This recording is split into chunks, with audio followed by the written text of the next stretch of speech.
Saturday, December 27th. I am here with our Vitamin Joy Tarot reading.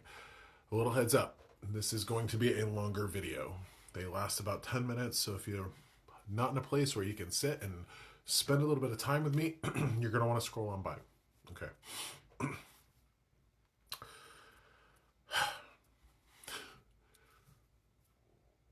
This, to me, is what the spiritual life is, to be a spiritual person.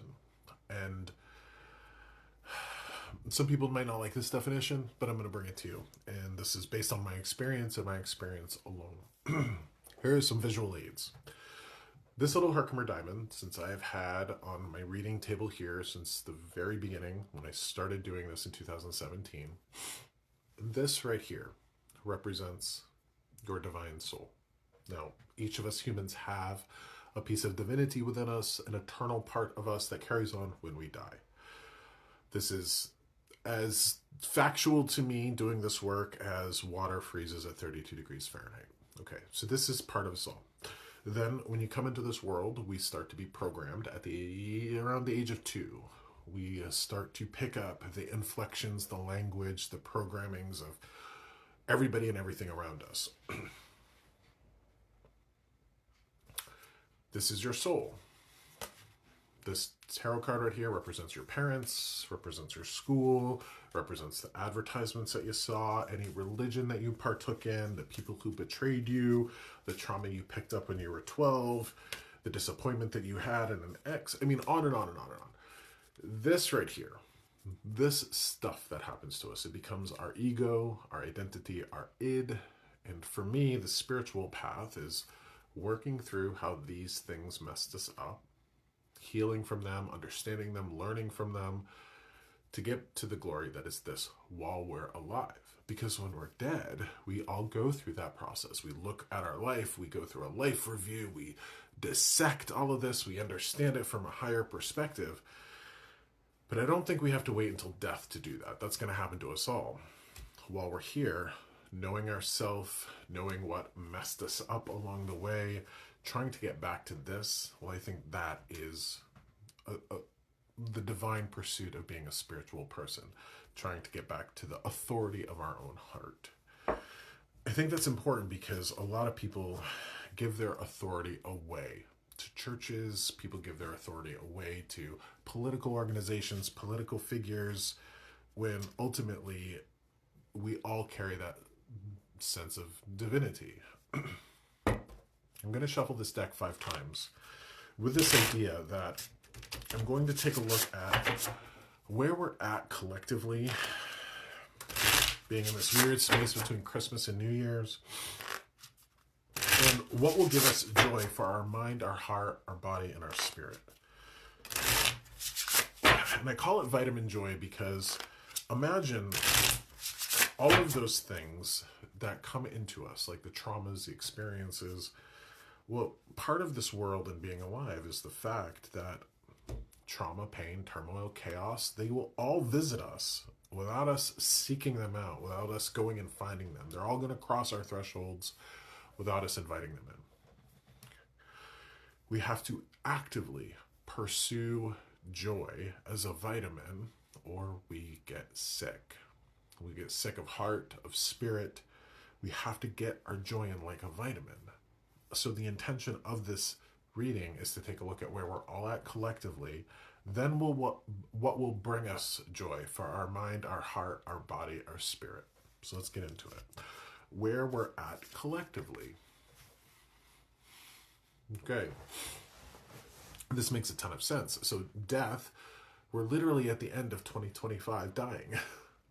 It's going to be behind us in a matter of days.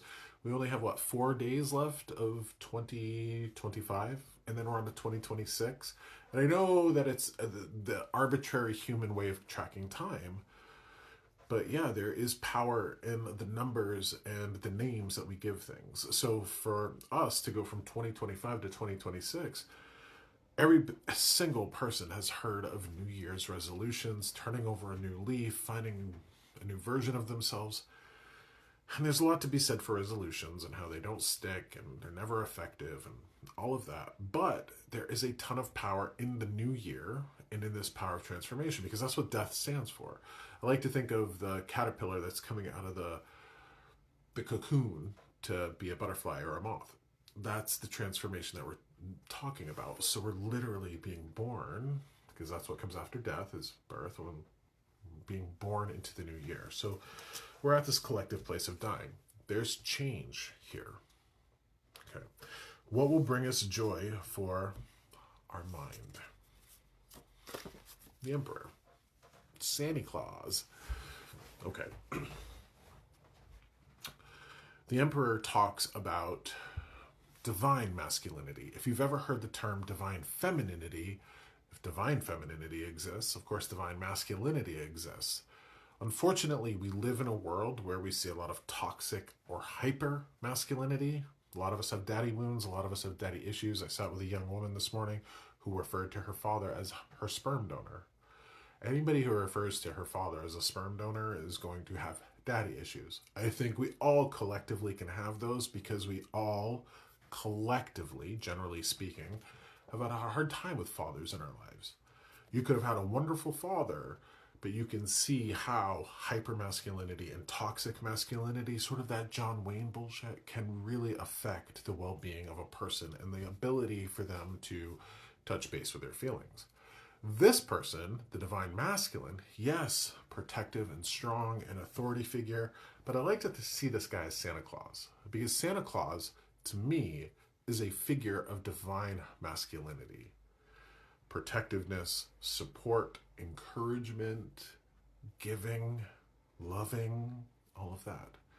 We can find that in ourselves. We can find this archetype of the father with a capital F in us, the divine masculine. And maybe we didn't have a great dad, and maybe we did, but we have to show up for ourselves in that way.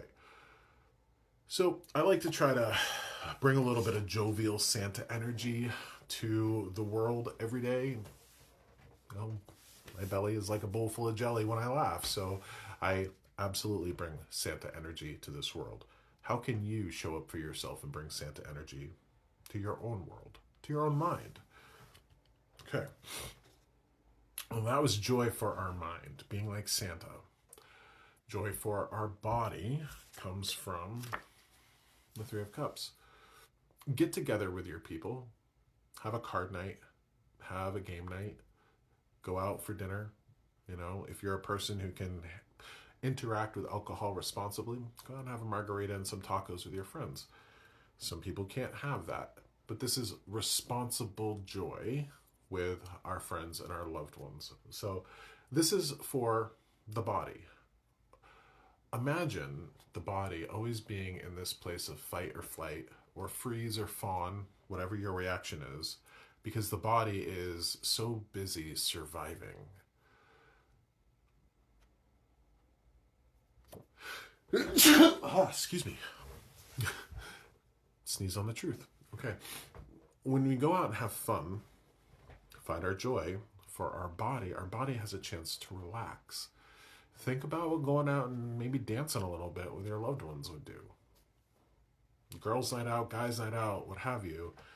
Our body can find relaxing by actually relaxing and going and having some fun. I think we're all really geared up around this idea of survival, and we have to be because it's a physical world. But our body will get a lot of joy from relaxation and fun. Okay. Mind, body, heart, the Knight of Swords. Maybe we could all benefit from some therapy. This is a therapy card for me, and I'll explain to you why. The sword represents the mind. We got to know how to use our mind, or we're going to hurt ourselves. Okay. The knight trains. Like, knights show up every day and they're training. They're devoted to a higher calling and they're training. All right.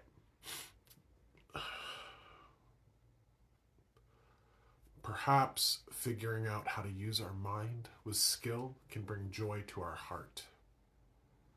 Because the mind repeats back to us what it's been learned. If you dislike your body, If you dislike parts of your body, I can guarantee you weren't born into the world that way. You picked it up somewhere.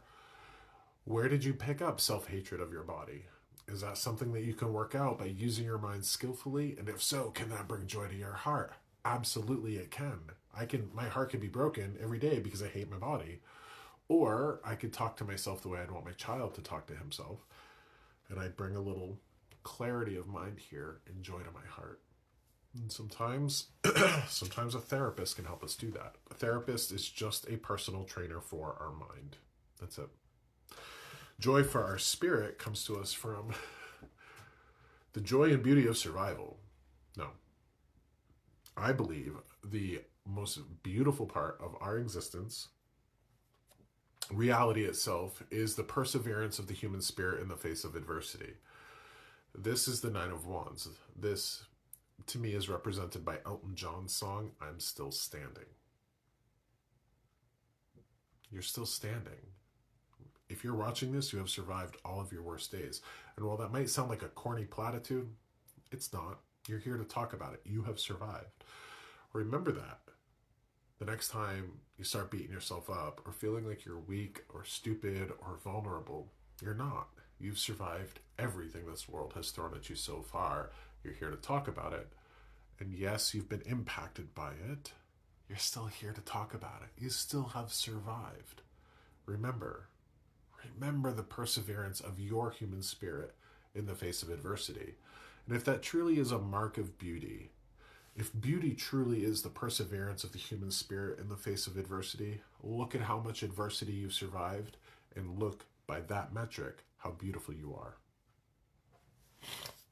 I love that. All my love to you. Thank you for being here. Remember to get your vitamin joy in. You can find me, my readings, my podcast, my meditations, my books, everything about me online at joshsimons.com. I'll see you in the new year.